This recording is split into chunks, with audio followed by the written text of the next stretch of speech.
మేరకు సింపతి వచ్చింది. ఇప్పుడు కేటీఆర్ అరెస్ట్ తర్వాత సింపతి వచ్చేటువంటి అవకాశం ఉంటుంది. ఎందుకంటే కవిత విషయంలో మనం చూసాం.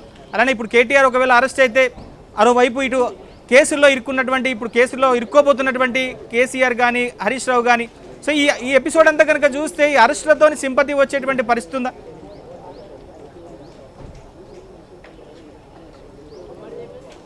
ఖచ్చితంగా లేదని చెప్పాలి. వాస్తవానికి కవిత జైలుకి వెళ్ళినప్పుడు దాదాపు 5.5 నెలలు ఆమె జైల్లో ఉన్నారు. కానీ ఎవరు కూడా ఆమె గురించి మాట్లాడిన పరిస్థితి లేదు. దాదాపుగా ప్రజలు కూడా మర్చిపోయారు కవిత జైల్లో ఉందన్న విషయాన్ని కూడా. సింపతి సంగతి అటుంచుటే కవిత జైల్లో ఉందన్న విషయాన్ని కూడా, జైల్లో ఉందా ఆమె బయట ఉందా అన్న విషయాన్ని కూడా పార్టీ శ్రేణులు కూడా మర్చిపోయిన పరిస్థితి. ప్రజలైతే అసలు పూర్తిగా మర్చిపోయారు వాస్తవానికి. కానీ కవిత జైలుకి వెళ్ళినప్పుడు పరిస్థితి మాత్రం పార్టీలో కొంత ప్రతికూలంగా ఉంది. కవిత నిజంగా జైలుకి వెళ్ళడమే మంచిదైందని సొంత పార్టీ నాయకులే అనేక వేదికల మీద అంటే ఆఫ్ ది రికార్డ్గా మాట్లాడిన పరిస్థితి.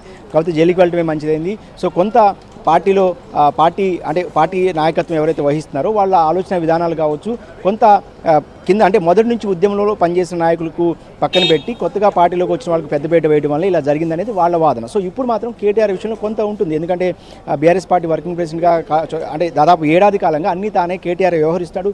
పార్టీలో కొంత నెట్వర్క్ కూడా పెద్దగా ఉంటుంది. కేటీఆర్ స్వయంగా కేసీఆర్ తర్వాత వర్కింగ్ ప్రెసిడెంట్గా కీలక నాయకుడిగా ఉన్నాడు కాబట్టి. సో ఇప్పుడు సింపతి వస్తుందా అంటే ఆలోచన చేయాలి. ఎందుకంటే రాష్ట్రం కోసం ఉద్యమం సమయంలో బీఆర్ఎస్ పార్టీ వేరు, అధికారంలోని 10 ఏళ్ళు అధికారంలో అనుభవించిన తర్వాత బీఆర్ఎస్ పార్టీ వేరు అన్న అంశం ప్రజల్లోకి బలంగా వెళ్ళింది. అంటే ఉద్యమ పార్టీగా అప్పుడు చూస్తే అన్ని వర్గాలు బీఆర్ఎస్ పార్టీతో అప్పట్లో మమేకమయ్యాయి. పార్టీలకు అతీతంగా, రాజకీయాలకు అతీతంగా అన్ని వర్గాలు సమాజంలో బీఆర్ఎస్ పార్టీకి తెలంగాణ రాష్ట్రం కోసం ఏకమై సింపతితో అప్పట్లో అధికారంలోకి వచ్చినప్పటికీ కూడా తర్వాత 10 ఏళ్ల కాలం పాటు రాష్ట్రాన్ని పరిపాలించారు. సో ఈ పరిపాలనా కాలమే అత్యంత కీలకం బీఆర్ఎస్ పార్టీకి సంబంధించి.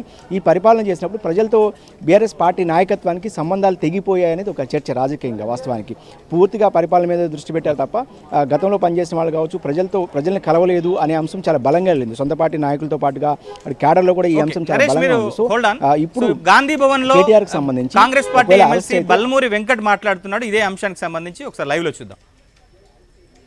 సందర్భంలో పరిస్థితి క్రియేట్ చేసి ఒక పొలిటికల్ స్టంట్ వేసి ఒక డ్రామా చేసి రాజకీయ లబ్ధి పొందే ప్రయత్నం చేస్తుండూ కల్వకుంట్ల తారక రామారావు గారు.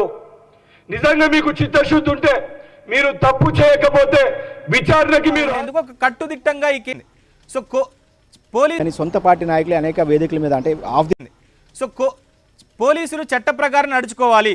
మరోవైపు ఈ క్వాష్ పిటిషన్ కొట్టివేస్తూ ఒక కామెంట్ కూడా చేసిందని కేటీఆర్ తరపున న్యాయవాది కూడా సో విచారణ అయితే జరుపుకోండి కానీ కేటీఆర్ని అరెస్ట్ చేయొద్దు అనేటువంటి విజ్ఞప్తిని కూడా కోర్టు దృష్టికి తీసుకొచ్చారు. సో ఇట్లాంటి కేసులలో అలాంటివి ఏం కుదరదని చెప్పేసి కూడా కోర్టు నిర్లక్ష్యం వాళ్ళు గట్టిగా చెప్పినటువంటి పరిస్థితి అయితే ఉంది. సో మొత్తం మీద ఎల్లుండి మరోసారి ఏసీబీ అధికారులు కేటీఆర్ని విచారణకు పిలుస్తున్నటువంటి నేపథ్యంలో సో ఆ రోజు కేటీఆర్ అరెస్ట్ దాదాపుగా తథ్యం, ఇది ఒక లాంఛనంగానే మనం చెప్పుకోవచ్చు. ఎందుకంటే నిన్న ఏసీబీ